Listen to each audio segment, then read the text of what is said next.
NoSQL, the idea is just to introduce some concept and understand what is NoSQL, but more where we are today with SQL and NoSQL. So quick introduction, you see my screen, I suppose.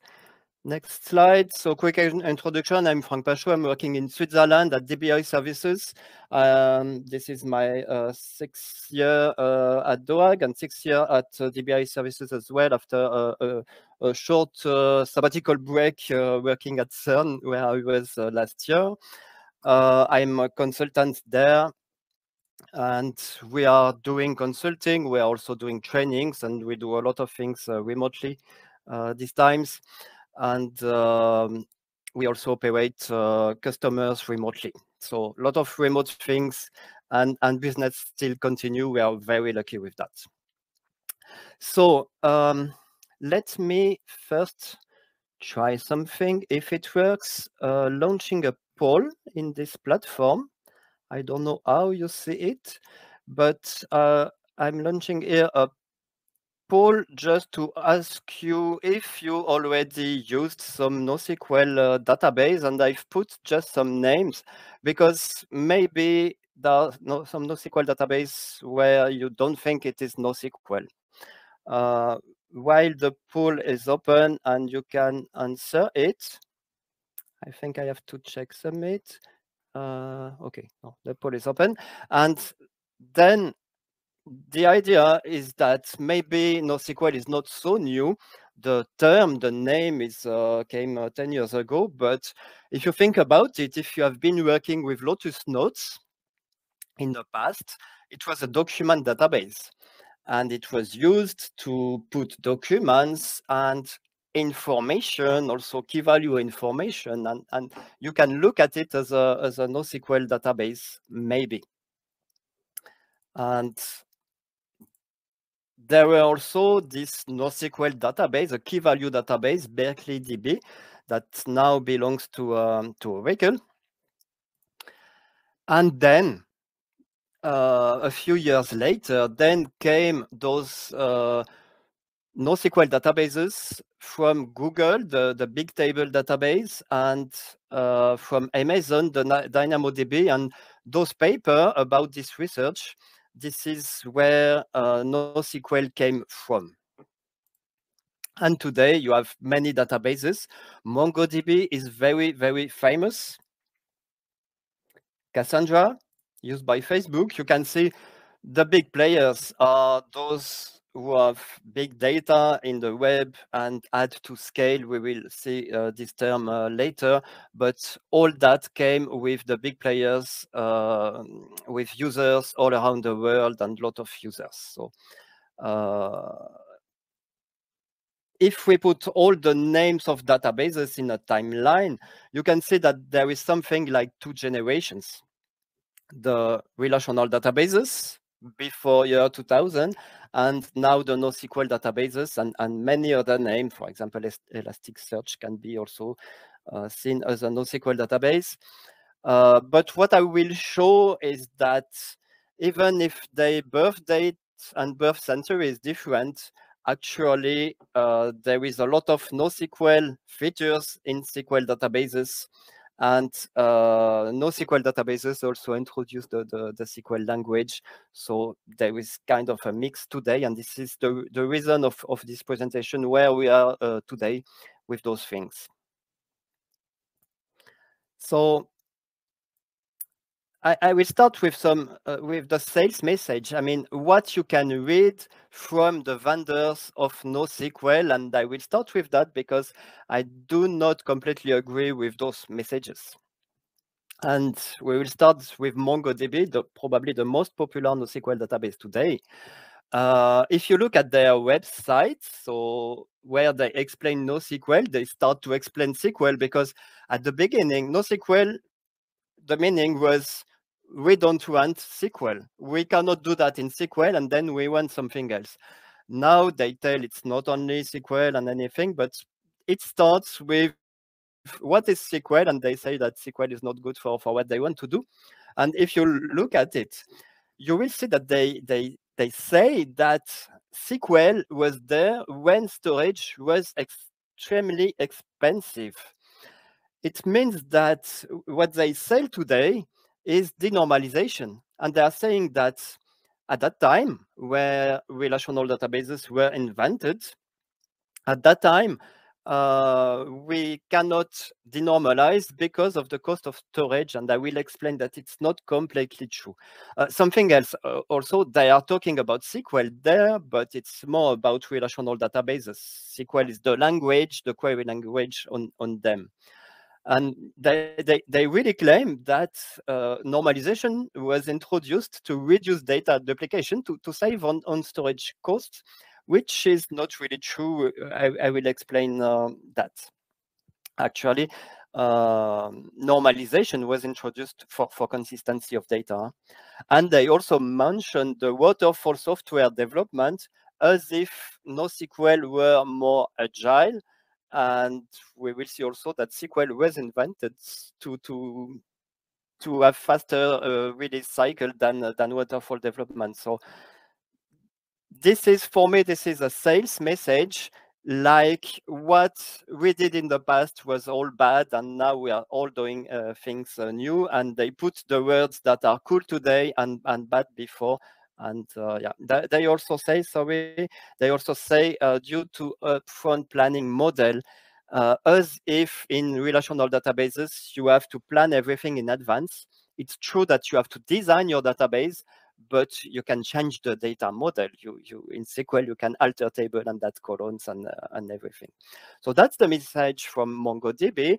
And if you look at some messages about DynamoDB, another NoSQL database, the major NoSQL database service in AWS, interestingly, they bring, or some people there bring the same message.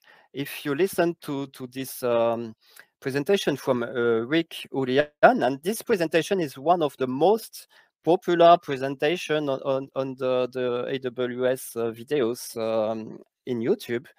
And he also says that the goal of SQL databases was to decrease the pressure on storage and normalization to avoid duplicates. And because storage is expensive, I will not go through the presentation, and I also think that you cannot hear the sound from there, but you can listen to it. I've put the link. And yeah, those are the messages. And people listen to that and think that it's true and that NoSQL is better, and SQL was just there because storage was expensive. Actually, if you look at what is SQL and why it was invented, and I'm saying SQL because they use that term today, but it's more about database normalization and relational model. It was invented for consistency and not to save storage. The idea to avoid duplicates was not to save storage, but to get consistent data, only one place to update data. Actually, if you normalize your database design, you will add a lot of indexes, and this needs storage. And if you look at the papers when relational databases were invented, like paper from Code, it says that normalization of relation, the reason is to reduce the incidence of undesirable insertion, update, and deletion anomalies. Anomaly mean if you denormalize and then store the same information in different places, when you update it, if you forget to update it everywhere, then you have some anomalies. One guy will query the data with one value and the other with something that is not refreshed yet. So the goal was not to save storage at all. And also when MongoDB mentions the difficulty of planning, designing in advance, actually relational databases were invented to be more agile when pre-planning is difficult. You have to design your data model, but then your data model can be used for many different queries. And for that, I show you, and this is a paper that you can find on the internet, a paper from CERN in 1982, when they decided to go to relational databases, and they decided to go to Oracle. It was the first version of Oracle. And if you look at the reason, they had a lot of data to manage to build the LEP, the ancestor of the today collider, and they had a lot of data to build this big machine. And this was exactly their problem. Pre-planning is difficult. They don't know in advance how they will query this data. And SQL, the language on relational databases, was invented for that. Because pre-planning is difficult, they wanted agility in their data model, and also because SQL presents data as simple two-dimensional tables. And I will explain that later, because they are easy to visualize. And the idea was also that this language, SQL on relational databases, and the model was simple enough so that it can be understood not only by developers, but also by end users. And then if you have a new need for a new query, you don't have to go to this waterfall development and build something to code a report. End users can use SQL language, which looks like English on easy to visualize data for the uninitiated end user. So really for easy of querying it. When we say two-dimension table, I think that's something very important to realize. I take the example from the Oracle Scott Tiger schema. You see departments and employees as two-dimension tables, not one big hierarchy. And that's easier to visualize, and that's usually the way we visualize data. From the code, from development, we manage hierarchical structures. Like today, we use JSON. This is okay for the developer because the developer knows how to navigate on that, loop on those nested structure. But for the end user, finally, the result will always come as a two-dimension table. And yeah, a proof is that usually the users put data in Excel and they put it as table. And maybe they need to join it. I did it in Excel, for example. You have the department number, and then you join it, and then you put information about the department. But this is the best way to visualize it. And when you visualize it, when you join it, it can be denormalized with redundancy, but not when you store it. And then when you update it in only one place, in one table, and there is no duplicate. So easy to visualize. The message here is that when NoSQL came, they said it came because it was easier. But if we go back in history, SQL was invented for the same easiness. And then it became more complex, of course, and people had this impression that it was more complex. So then why NoSQL? There is still a reason for NoSQL, even if the sales reasons are not so true. This image, you may know it. I've put the link. It is a comic video about the web scale message from MongoDB. But the real message are simplicity. With NoSQL, you have a simple API. You don't have to learn a new language like SQL. I mean, SQL is not so complex, the basic SQL, select, insert, update, but you need to understand some concepts, relational tables.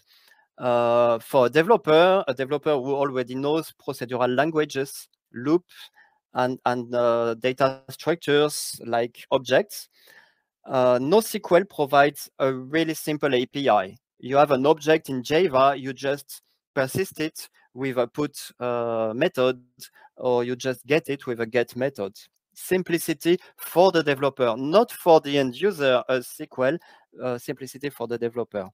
And also, NoSQL focuses on simple access paths, which means that you cannot do all the complexity that you can do with SQL, just simple access path, which means that if you develop a database, it's quite easy to optimize it because it's simple. I go deeper on detailed about this easy API because it's I think it's the major point why NoSQL databases and MongoDB, for example, are used a lot by developers because developers manipulate and like objects. So arrays, lists, key value maps, and they have loops and iterators on them. And they use object properties through getters and setters, and they don't want something else for the database. And this is why even before NoSQL, they just wanted crude API to the database. Create, read, update, delete an object, like maybe a row, but they don't want to manipulate data as tables, just those crude APIs. And NoSQL provides exactly that. In the database, what relational database like is very different, not objects, but set of rows. And you have better performance if you manipulate data as a set of rows and you have cursors and the SQL language and anything. But because developers manipulate that and don't want to learn something else, they actually tried to map their objects to the relational databases, and this is where the ORMs came, like Hibernate. For me, it's a first step to NoSQL. The first idea was I don't want to learn those databases. I just want a crude API from my Java object to the database. And then when you have that, then database providers just think about building a new database which provides only this API rather than mapping that to a relational database. Let me just check if there are questions. Do not hesitate if you have questions. I mentioned easy API, so that's from the developer, the application developer point of view. And I mentioned also easy data access. If you provide ways to access your data only through CRUD API, then basically every time you need to read data, you just do something like select all columns for a primary key. And this is very easy to optimize. I've put SQL there, but it's equivalent to what you do in NoSQL. Just you have a key and you want to get a value or values as JSON, for example. And then if you are sure that those are the only accesses to your database, it's quite easy to partition it, shard it, distribute it to many nodes. Remember, all that came from Google, Amazon. They wanted to distribute the database, the user data in the world to different nodes for high availability and also to lower the latency between the database and the users. So it's easy for application developers, but it's also easy for database developer. You don't need a complex optimizer like you have in Oracle when the only kind of queries you accept are get with a key. And just one thing I mentioned there. And if you access only with one key to one row, you don't have to think about secondary indexes, how to do analytics accessing in another way. You don't think about joins. NoSQL databases do not provide joins because when you start to join, then you may have to read data from multiple places, and that is more complex. So simplicity also for the developer.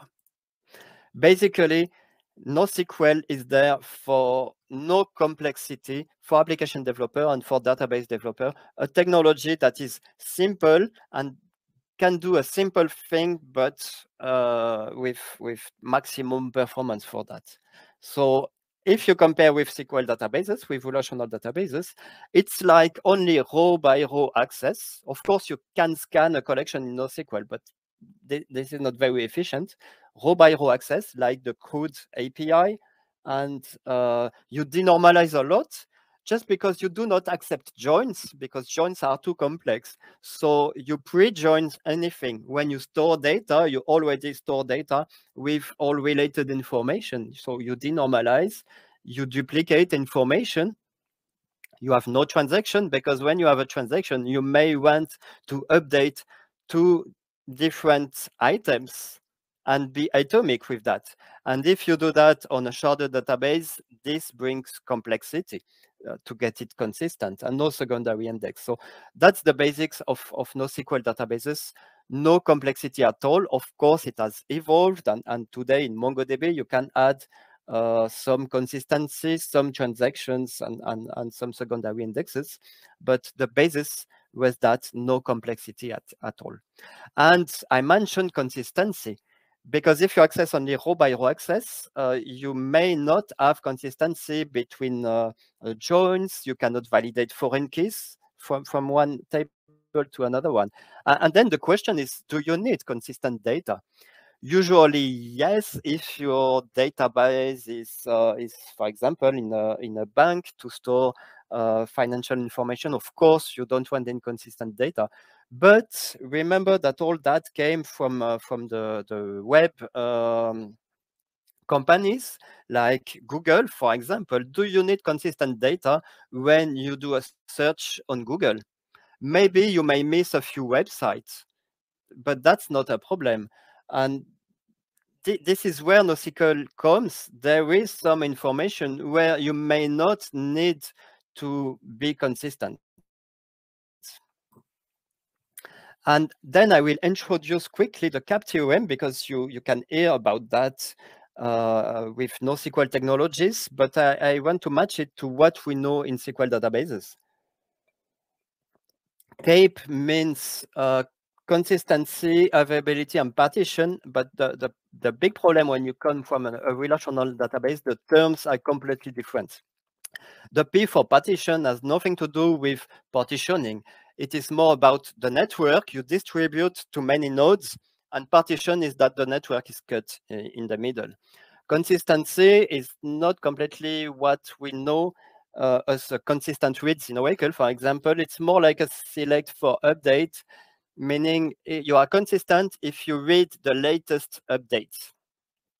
And availability is also different from what we mentioned as availability in Oracle, for example. Availability is just, we always have an answer, even if we are not sure about the consistency. We prefer give a wrong answer than no answer at all. And to illustrate that, here is what happens with this CAP theorem.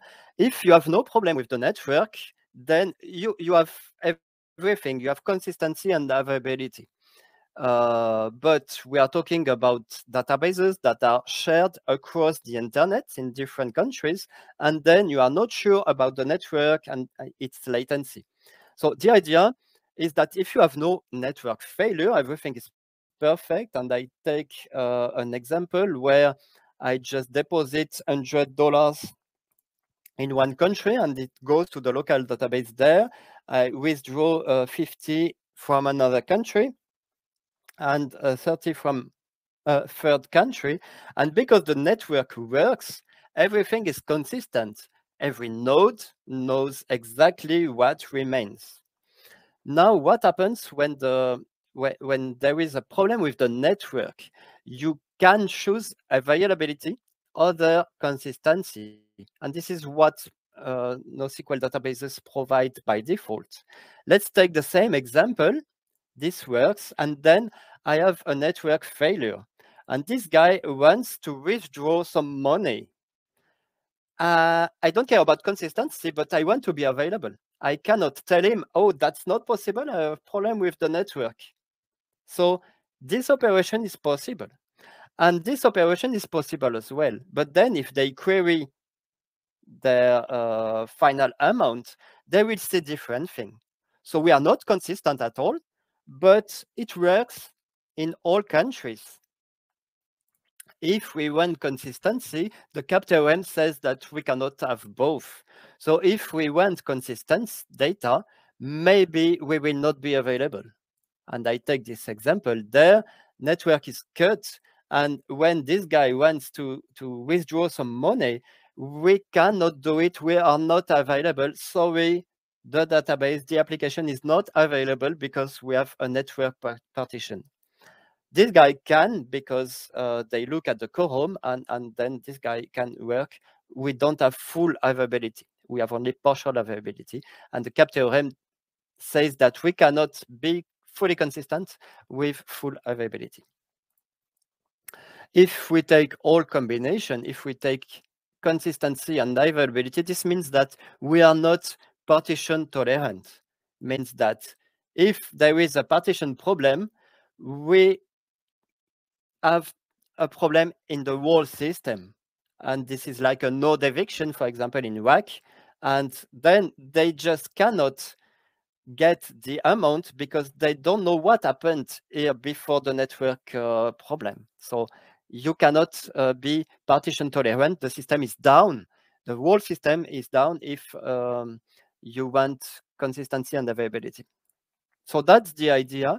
And basically, our DBMS, as we know them, the SQL databases, want to be consistent and available, and then they are not distributed by default, which means that you cannot scale out. You can add more CPU in a server, but if you want to scale out to many nodes, you don't have you have a problem with partition network, so you are not partition tolerant for the network.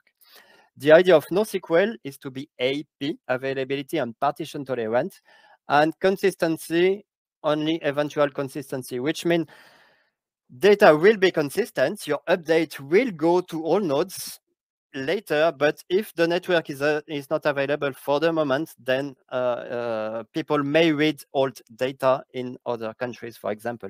And if you choose to be CP, and this is what people call NewSQL now, you want strong consistency, and you want foreign keys, and you want transaction, because we know there are a lot of businesses where you cannot accept eventual consistency. And then availability is just best effort HI. When you are CP, that doesn't mean that you don't have availability, it just means that you don't have full availability. You may have cases where the network has a problem and then one node is not available. Examples of NewSQL, for example, Google has Google Spanner, and you have Yugabyte DB going in this distributed database with full SQL support and full ACID and anything. Okay, looking at the time, there are many kinds of NoSQL databases, basically because it starts with no, so it just means it's not the usual databases. And then you have many cases. The most common, as I mentioned, because the idea is to have a simple API, is key value. Like when you access with the primary key to one value in a column. And comparison with SQL databases, think about it like a table with an index, the index on the primary key, and you partition it to be scalable, to be able to scale out. And if you have only this access, then you can scale. There are some NoSQL databases that are called wide column store, and this name is very misleading because the columns are not so wide. It's more a two-level key values, which means that for a key, you have a map of values, like in Cassandra or HBase. And you have also the document databases, and MongoDB is one case. DynamoDB is also can be also seen as a document database, but with small documents, because the idea in AWS is that you have many database services, and if you want to store big documents, then you put that on an object storage, not in a database. Usually, document can be anything, but usually, remember, this came to map Java objects or Python objects to a database. So usually those documents are JSON today. It was XML a few years ago, but today just the Java object is written as JSON in the database, as text, or can be optimized in binary formats. And there are a lot of different cases also of NoSQL databases. If you have graph to store, think about it like, for example, in Amazon, sorry, or LinkedIn, for example. LinkedIn has to manage graphs, relationship between people. So the idea is that you have just nodes and edges. It goes a bit further than key value, but also very simple access and everything optimized for this simple access. So those are the graphs. And text can be seen also as NoSQL. If you have text logs from your application to store, you may not want to store that in a relational database, and you may prefer something like Elasticsearch, which is optimized to store that, compress that, and have fast queries on text. NoSQL just means that there are different databases for different type of access. I will go fast on that, but just to mention that I simplified things, just saying it's just removing the complexity, but there are also new technology coming.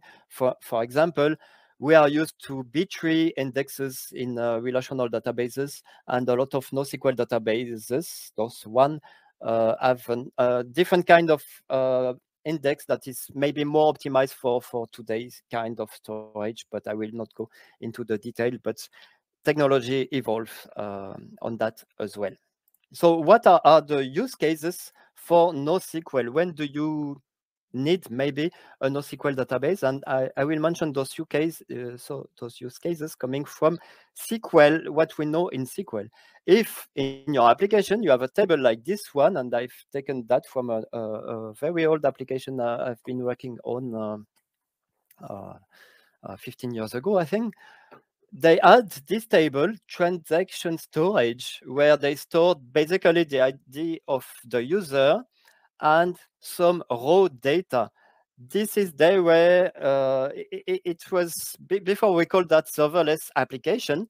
It was an application just with many screens, and to store the state between the screen, they stored that in the SQL database.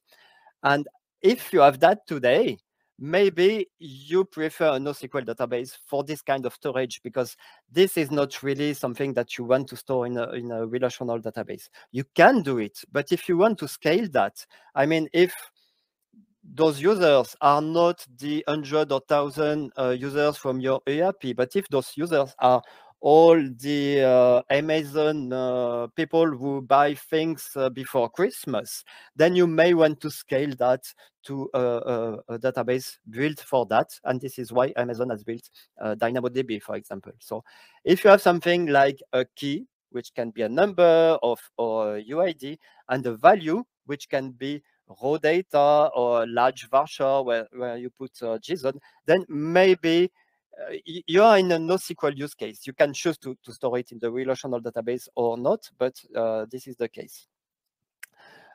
This is an example. I came upon a database at a customer with a table, not partitioned, a single table. It was nearly 4 terabytes and plenty of extents, just because they didn't plan the grow, and actually it has grown through the years because they didn't maintain it and didn't delete old rows. What I want to mention there is that this was working perfectly well, and users were really happy with that because they had only this primary key access. And if you have an index on a table, even if it's in terabytes, the access can be really fast. So use cases, user profiles. For example, in Facebook, all the information about a user, you have a user ID and you have a lot of semi-structured information. You can put that as a JSON in a NoSQL database. Game score, time series. Time series is something like you have a variable name, a timestamp, and some values. This can be nice in NoSQL databases. Just taking some example, and I'm going fast because only 5 minutes remains. What I want to mention is that today SQL databases have also features for those NoSQL use cases. Oracle, for example, always said that when it was the trend about objects, they implemented object relational. When it was the trend of XML, they implemented it, and now they implement JSON in the database, and it is optimized for those use cases. So you have the choice. If you can choose NoSQL databases that are popular, and those are example, but remind that the most popular SQL databases, relational databases, can handle JSON in the database and do something like NoSQL, so you have the choice. And SQL has evolved, and SQL can store documents, for example, in blobs, can store JSON, can store nested table, all those NoSQL structure, you can find them, and I give you as a reference some talks from Marcus Winant, who wrote a lot about what you can do in modern SQL today. And just to take some example, if you want to do some queuing, you have products for that, and you have databases for that, but you can also do that in a relational database. In Oracle or in Postgres, you can do a select for update, skip locked, and this is made for queuing. Oracle use that with advanced queuing, for example. If you want to do graphs, of course, you have databases for that, but remember that the first version of Oracle, you had, in the examples, you had a kind of graph with nodes and edges, just to mention who is the manager of who in the employee table. And documents, you have in Oracle any data type, you have blob where you can put everything and the largest document if you want. And today, I mean, in the recent version of Oracle, you have even a binary storage for JSON, which is called Ozone, and you have that also in Postgres. So SQL databases, relational databases, are also optimized for those use cases. And it can be fast. If you access by the index, as I mentioned before, if you access by the index, you may have just to read a few buffers. In PostgreSQL, you have JSONB, which is the binary storage for JSON. You can store text. You have also something like a white colon key value. And you have extensions for time series, for example. MySQL also evolves a lot, and you have a document store. I'm just mentioning some keywords if you want to look at what is provided. You have this CRUD API. In Oracle, you have also, I mentioned the different data types. You have also the options, spatial, graph. Those are NoSQL use cases that are free in all edition today. Advanced queuing, I mentioned. And yeah, I will go fast on everything that you have in databases. So you have this choice. You can choose the converged database from Oracle, where you have everything in the same database platform, or you may choose like AWS philosophy, just a purpose-built database for each use case, and basically that's your choice.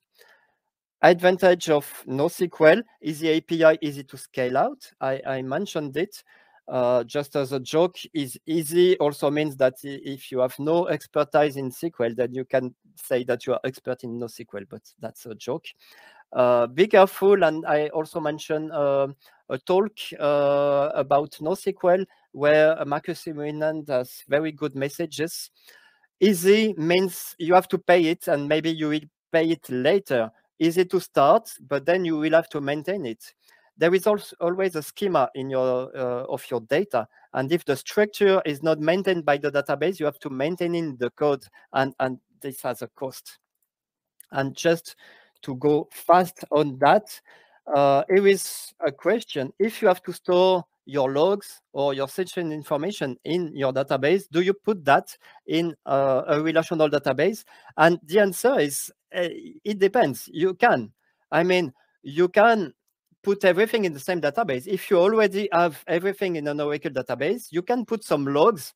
Of course, not logs from millions of users, but you can store that in a relational table. Or if you are a startup and you start a new project and you don't have already a relational database. Maybe you prefer just to buy small serverless services in the cloud. So you have this choice, and this really depends on what you have. If you already have Oracle, this database platform that can do a lot more than relational use cases, then you can do everything there. And the advantage is that you have one platform, you back up one platform, you protect one platform, and you have everything. If you are a startup and you start with few services, then you can do that. And last point, because it's just the time, all those came from Google, Amazon, Facebook, and maybe you don't have the same needs scaling out. I mean, you can do a lot in a monolith database. And just because it is the end, I don't know if we will have time for questions, but tomorrow I have another session. I didn't do any demo there, but tomorrow I have a session that is a full demo where I will show Soda, this NoSQL API in Oracle. Do we have time for questions? Or you can also contact me on Twitter or by email, and I will provide the PDFs. Okay. Until now, there is no question. So let's see if there is coming one. Yeah, in general, first I have to apologize for the technical problems. So we started 5 minutes delay, so I think it's fair to add some extra minutes for question and answers. Yeah, just some technical issues. New software, it's the first time we are using it. Hopefully it's getting better. No problem. And the surprise was that everything worked well just before, and I just had a problem with my headset, I think, but no problem. If you have any question, my Twitter is my name. I can put that in the chat. Franck Pachot, this is my Twitter. And I tweet some things about Oracle, of course, but I'm looking more and more at NoSQL databases and more also at AWS services. And I like those conversations with developers also, and why they prefer this easy API. I mean, I like SQL, and then it's difficult to understand why people may want something else, but when you listen to them, they have also good reasons to look at other things. Yeah, they're